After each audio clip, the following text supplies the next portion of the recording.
কবরে রাজা বাদু সত্য কিনা এ ব্যাপারে অনিশ্চিত এক নাস্তিক মেয়ে ইনভেস্টিগেশন করতে থাকে সত্যটা জানার জন্য।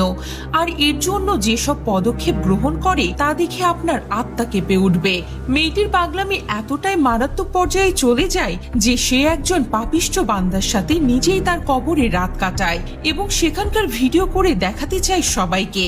মেয়েটি প্রথমে দেখে ভয়ঙ্কর একটি সাপ মারা যাওয়া লোকটির মুখের ভেতর ঢুকে যায়, আর এরপর সে এমন সব ভয়ানক কিছু দেখতে থাকে যা দেখে তার শরীর ভয়ে শিউরে ওঠে।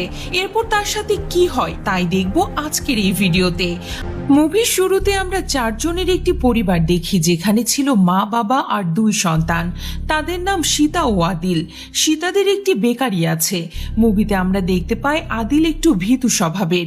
এরপর আদিল খেয়াল করে তাদের দোকানের বাহিরে একজন লোক সন্দেহজনকভাবে ঘোরাফেরা করছে। কিছুক্ষণ পর লোকটি তাদের দোকানে ঢোকে। লোকটির কাশি দেখে আদিল তাকে পানি খেতে দেয়।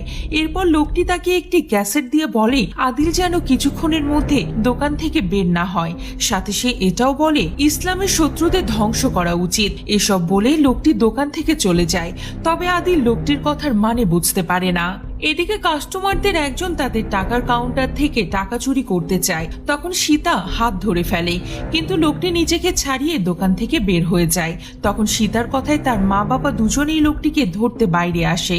ঠিক সে সময় একটি ভয়াবহ বিস্ফোরণ হয়। ওই ব্লাস্টে সীতার বাবা মা দুজনেই মারা যায়। এরপরে আমরা আদিল ও সীতাকে পুলিশ স্টেশনে দেখি। এখানে জানা যায় যে লোকটি আদিলকে ক্যাসেট দিয়েছিল ওই লোকটি বোম ব্লাস্ট করেছে। আদিল পুলিশকে ক্যাসেটটা দিতে যায়, কিন্তু সীতা তার হাত ধরে ফেলে, কারণ সে নিজে জানতে চায় ওই ক্যাসেটে কি এমন আছে যার জন্য একজন লোক নিজের সাথে এতগুলো লোকের প্রাণ নিয়েছে। সীতা বাসায় এসে ক্যাসেটটি চালু করে। আমরা শুনতে পাই একজন লোক ভয়ানকভাবে চিৎকার করছে, যেন তীব্র যন্ত্রণায় লোকটি খুব কষ্ট পাচ্ছে। আর কেউ যেন লোকটিকে জিজ্ঞেস করে মান রাব্বুকা, মানে তোমার রব কে। বুঝতে বাকি থাকে না এটি কবরের প্রশ্ন। আর সেই লোকটি কবরের আযাবের ভয়ে বোম ব্লাস্ট করে সুসাইড করেছে। এরপর সীতা আর আদিলের ভরণ পোষণের দায়িত্ব তাদের চাচাকে দেয়া হয় এবং চাচা তাদেরকে গ্রামের মক্তবে ভর্তি করে দেন। একদিন ওস্তাদ কবরের আযাব নিয়ে ক্লাসে পড়াচ্ছিল। তিনি বলেন আমরা ইসলাম ধর্মে বিশ্বাসী। কবরে আমাদের 3টি প্রশ্ন করা হবে। যারা উত্তর দিতে পারবে তাদের কবরের জীবন হবে সুন্দর, আর যারা পারবে না তাদের কবরের জীবন হবে ভয়াবহ। এইসব ওস্তাদ ক্লাসে সবাইকে বোঝাচ্ছিল, কিন্তু সীতা গম্ভীর হয়ে প্রশ্ন করে শাস্তির জন্য তো জাহান্নাম আছে, তবুও কেন মানুষকে কবরের আযাব পেতে হবে। এটা শুনে ওস্তাদ রেগে ওঠে, কারণ এসব প্রশ্ন তারাই করতে পারে যাদের ইমান দুর্বল। এদিকে সীতারও ধর্মের প্রতি বিশ্বাস উঠে যাচ্ছে। সে মনে করে কবরের আযাব বলতে কিছুই নেই, বরং মানুষ এসবের ভয়ে অন্যের ক্ষতি করে। ক্লাসের পর আমরা সীতাকে জঙ্গলে দৌড়াতে দেখি। সে অনেকদিন ধরে আদিলকে নিয়ে গ্রাম থেকে পালাতে চাচ্ছে। এরপর তারা টানেলে ঢোকার কিছুক্ষণ পরে আদিলের টর্চ বন্ধ হয়ে যায়, তাই সে আর সামনে যাবার সাহস পায় না। এদিকে সীতা একা একাই অনেকটা ভেতরে ঢুকে পড়ে। হঠাৎ করে তার মনে হয় সামনে একটি বাচ্চা ছেলে বসে আছে। বাচ্চাটি বলে তার নাম ইসমাইল। বাচ্চাটির গলার স্বর এতটা ভয়ানক ছিল যে সীতা দৌড়ে টানেল থেকে বের হয়ে আসে। ততক্ষণে আদিল টিচারদের সেখানে নিয়ে এসেছে। এরপর উমাইরা নামের একজন ওস্তাদ তাকে লাল হিজাব পরিয়ে দেয়। এরপর সেখানে ইলহাম নামের একজন লোক আসে, যে এই মক্তব্যের মালিক। রাতের বেলা সীতা দেখতে পাই উমাইরার বড় ওস্তাদের সাথে ঝগড়া করছে। এখানে আমরা জানতে পারি ইলহাম প্রতিবার এসে একটি ছেলের সাথে বাজে বাজে কাজ করে এবং এবার সেই ছেলেটি মারা গিয়েছে, আর আজকের রাতের জন্য সে আদিলকে বেছে নিয়েছে। এটা শুনে সীতা দৌড়ে ইলহামের ঘরের দিকে যায়, কিন্তু গার্ডরা তাকে ভেতরে ঢুকতে দেয় না। তারা সীতাকে তার রুমে বন্দি করে রাখে। সীতা পালানোর জন্য জানালার কাঠ ভাঙার চেষ্টা করে। অনেকক্ষণ পর সে নিচের কাঠটি খুলে ফেলে। রুম থেকে বের হয়ে সে উমাইরার সামনে পড়ে যায়। উমাইরা তাকে সাহায্য করতে এসেছিল। সে সীতাকে একটি টর্চ ও শুকনো খাবার দিয়ে পালিয়ে যেতে বলে। এরপর সীতা জঙ্গল দিয়ে পালানোর সময় ইলহামের গাড়িটি আসতে দেখে। গাড়িতে আদিল আছে বুঝতে পেরে সে গাড়ির গ্লাস একটি পাথর ছুঁড়ে মারে। ড্রাইভার নেমে চেক করার সময় সীতা আদিলকে নিয়ে সেখান থেকে পালিয়ে যায়। তারা টানেল দিয়ে অন্য পাশে চলে যায়। এরপর কয়েক বছর পরে সিন দেখানো হয়। সীতা আর আদিল এখন বড় হয়েছে। সীতা একটি বৃদ্ধাশ্রমে নার্সের কাজ করে, আর আদিল লাশ পরিষ্কার, কবর খোঁড়া এসব কাজ করে। একদিন সীতা কাজ করার সময় নার্স ল্যামি তাকে ওয়াহুর রুমে যেতে বলে। সীতা ওয়াহুকে চা দিতে গিয়ে তাকে কাঁদতে দেখে এবং তাকে সান্ত্বনা দেয়। সীতা ওয়াহুর কান্নার ভিডিও করে রাখে এবং তার কাছে আরো কিছু ভিডিও আছে। সীতা এখনো কবরের আযাব নিয়ে গবেষণা করছে এবং বিশ্বাস করে যে এগুলো ভুয়া। সে একদিন সবার সামনে এগুলো মিথ্যা প্রমাণ করতে চায়। আদিল একজনকে দাফন করার সময় সীতাও সেখানে যায়, কারণ সে কবরের আযাবের ব্যাপারে নিশ্চিত হতে চায়। বৃদ্ধাশ্রমে কাজ করার কারণও এটাই, সে মৃত্যুর কাছাকাছি থাকতে চায় এবং সুযোগ পেলে কবরে গিয়ে আযাবের সত্যতা যাচাই করতে চায়। এদিকে সে এমন একজন খারাপ মানুষের মৃত্যুর অপেক্ষা করছে যার সাথে সে কবরে যেতে পারবে, কিন্তু কে সে ব্যক্তি তা সে আদিলকে বলে না। এরপর রাতে সে সুসাইড বোম ব্লাস্টের ঘটনাটি নিয়ে রিসার্চ করছিল। রাতে রিসার্চ করার সময় সীতা ঘুমিয়ে পড়ে।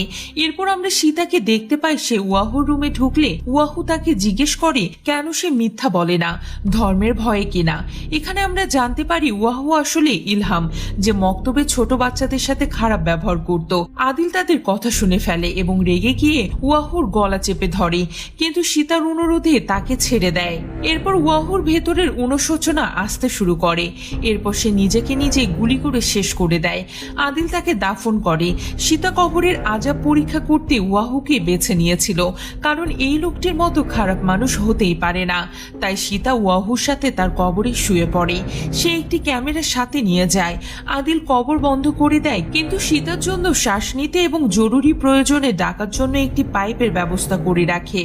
সীতা কবরের রাত কাটিয়েও কোনো আযাব দেখতে পায় না। পরদিন সে রেকর্ডিং নিয়ে একটি চ্যানেলের ইন্টারভিউ দেয়। কবরের আযাব নেই এটা প্রমাণ করতে গেলে তার রেকর্ডিং চলে না। লোকে তাকে নাস্তিক বলে গালাগালি করে। সীতা মনে করে আদিল তার সাথে প্রতারণা করেছে, তাই সে তার ভাইকে বাজেভাবে বকাঝোকা করে। আর কবরের আযাব ভুল প্রমাণ করতে না পেরে সীতা কান্নাকাটি করে। হঠাৎ তার মনে হয় ওয়াহুর রুম থেকে শব্দ আসছে। সে ওই রুমে গেলে একটি বড় হাত দেখে সে ভয় পায়, কিন্তু মিস ন্যানি তাকে ডাক দিলে সব আবার নর্মাল হয়ে যায়। ন্যানি তাকে বলে তার হাজবেন্ড লেদা তাকে চিট করেছে। সীতা লেদার রুমে গিয়ে দেখে সে ল্যামির সাথে প্রাইভেট মুহূর্ত কাটাচ্ছে। এরপর লেদা ন্যানিকে বোঝানোর অনেক চেষ্টা করে, তাকে অনেকবার সরি বলে, কিন্তু ন্যানি তার মুখটাও আর দেখতে চায় না। তাই সীতা লেদাকে অন্য একটি রুমে নিয়ে আটকে রাখে। রাগে ও অপমানে ন্যানি তার বিয়ের আংটি খুলে ফেলে এবং ওয়াশিং মেশিনে কাপড় ধুতে যায়। পরে আংটিটা মেশিনে পড়ে গেছে কিনা চেক করতে গিয়ে দুর্ঘটনাবশত মেশিন চালু হয়ে যায় এবং তার চুল ও মাথা আটকে যায়, ফলে ন্যানি মারা যায়। এই ঘটনায় লেদা এবং ল্যামি অনেক দুঃখ প্রকাশ করে। সীতা শুধু চুপচাপ দাঁড়িয়েছিল, সে বুঝতে পারছিল না কি বলবে। এমন সময় তার মনে হয় লন্ড্রি রুম থেকে কেউ ডাকছে। সে দেখতে গেলে একটি আত্মা তাকে ভয় দেখায়, আর সাথে সাথেই তার ঘুম ভেঙে যায়। লেদা ন্যানির মৃত্যুর জন্য সীতাকে দোষারোপ করে। পরে সীতা এক মহিলার সাহায্যে ন্যানির আত্মাকে ডাকে। ন্যানির আত্মা ল্যামিকে মারতে বলে, না হলে সে লেদাকে কখনো ক্ষমা করবে না। আত্মা ডাকার সময় সীতা ভয় পেয়ে যায়, কারণ সে ন্যানির আত্মাকে তার পাশে দেখতে পায়। তার ভয়ে হাত সরে যাওয়ায় আত্মা ডাকার প্রক্রিয়াটি ভেঙে যায়। এদিকে আদিল লাশ ধোয়ার সময় কিছু একটা শব্দ শুনতে পায়। এরপর সে সব লকারগুলো চেক করে দেখে।